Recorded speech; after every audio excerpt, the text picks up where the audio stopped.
আজকে আপনাদের সাথে শেয়ার করব ভীষণ মজার পাকা আমের ডেজার্ট। তৈরি করা যেমনি সহজ, খেতে আরও বেশি মজা। 5 মিনিটে এই ডেজার্ট আপনারা তৈরি করে নিতে পারবেন। পাকা আম শেষ হয়ে যাওয়ার আগে একবার বাসায় বানিয়ে খেয়ে দেখবেন। ভিডিওটি না টেনে পুরোটা দেখার অনুরোধ রইল। আসসালামু আলাইকুম, আশা করি আল্লাহর রহমতে সবাই ভালো আছেন।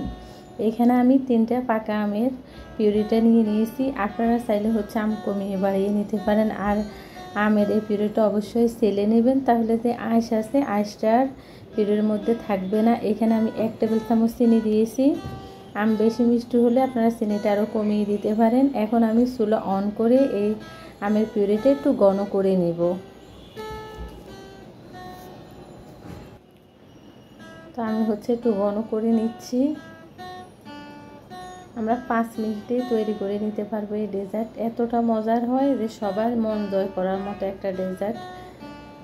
তা আমের পিউরিটা আমার হয়ে গেছে। এখন আমি চুলাটা বন্ধ করে দিব। এমন ঘন করে নিব, আমরা বেশি ঘন করব না, যেহেতু ঠান্ডা হতে হতে একটু ঘন হয়ে যাবে। তো আমি চুলাটা এখন বন্ধ করে দিব।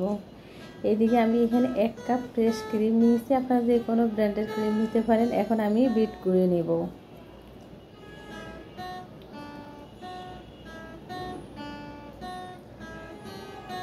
এই ডেজার্ট খেতে যেমন একটা দুধের ফ্লেভার থাকবে, আমের একটা ফ্লেভার থাকবে।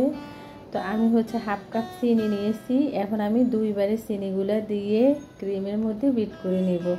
আপনারা চিনির পরিবর্তে কনডেন্স মিল্ক দিতে পারেন, আর নতুবা চিনি পাউডার। আর আমি যে আমের পিউরিটা ঘন করে নিয়েছি, চুলার মধ্যে জাল করে ওইখান থেকে আমি অর্ধেকটা আমের পিউরি দিয়ে দিয়েছি ক্রিমের মধ্যে। এখন আমি আবারও বিট করে নেব। খুব সুন্দর কালার এসেছে আর অনেক সুন্দর একটা ফ্লেভার আসে। আমার বিট করা হয়ে গেছে। এইদিকে আমি কিছু পাউরুটি নিয়েছি। পাউরুটির চারপাশ আমরা কেটে নেব। আর আমি এখানে কিছু দুধ চিনি দিয়ে একবার ঘন করে নিয়েছি। তা আমি দুধের মধ্যে পাউরুটিগুলো চুবিয়ে আমি যে সার্ভিং বলে ডেজার্ট তৈরি করব, এখানে পাউরুটিগুলো দিয়ে দিয়েছি। আর আমি ক্রিমের মধ্যে ছোট ছোট করে কিছু আম কেটে দিয়ে মিশিয়ে নিয়েছি। এখন আমি এই পাউরুটির উপরে ক্রিমের একটা লেয়ার দিয়ে দিব।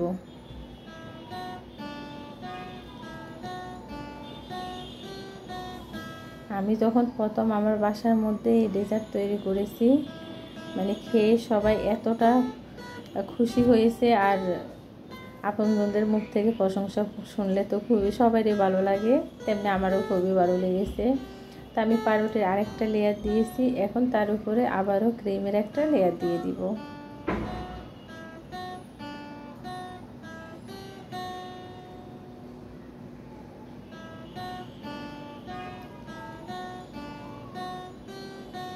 আপনারা চাইলে ক্রিমটা আরও কম করে দিতে পারেন। আমার যেহেতু ক্রিম অনেকগুলো হয়ে গেছে বিট করা, এই জন্য আমি সব ক্রিমগুলোই দিয়ে দিচ্ছি। এখন আমি ওই যে কিছু আমের পিউরি রেখে দিচ্ছি, ওইখান থেকে কিছু দিয়ে দিচ্ছি একটু সাজিয়ে নেওয়ার জন্য। সাজানোটা আসলে অপশনাল, এমনিতেই খেতে ভালো লাগে। এখন আমি একটা টুথপিক দিয়ে আঁকুবুকু করে দেব।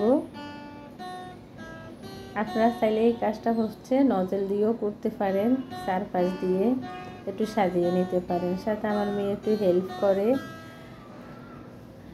এখন ছোট ছোট করে কেটে নেওয়া কিছু আম আমি চারপাশ দিয়ে দিব। তো আমার সাজানো কমপ্লিট হয়ে গেছে।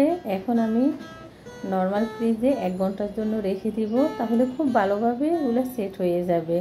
ফিরে আসবো 1 ঘন্টা পরে। তা আমি 1 ঘন্টা পরে ফ্রিজ থেকে বের করে নিয়েছি। একটু কেটে দেখিয়ে দিচ্ছি কতটা সুন্দর হয়েছে। দেখতে যেমন লোভনীয়, খেতে আরও বেশি মজার। তো আম শেষ হয়ে যাওয়ার আগে এই ডেজার্ট বাসায় তৈরি করে খাবেন, আপনজনদেরকে খাওয়াবেন। এতটা মজার হয়, একদিন বানিয়ে খেলে প্রতিদিন খেতে ইচ্ছে করবে। আর ভালো লাগলে প্লিজ আমার চ্যানেলটি সাবস্ক্রাইব করবেন, লাইক দিবেন, শেয়ার করবেন। তা আমি খেয়ে নিচ্ছি, আপনাদেরকে তো খাওয়াতে পারতেছি না। আপনারা বাসায় তৈরি করে খাবেন। তো সবাই ভালো থাকবেন। আল্লাহ হাফেজ।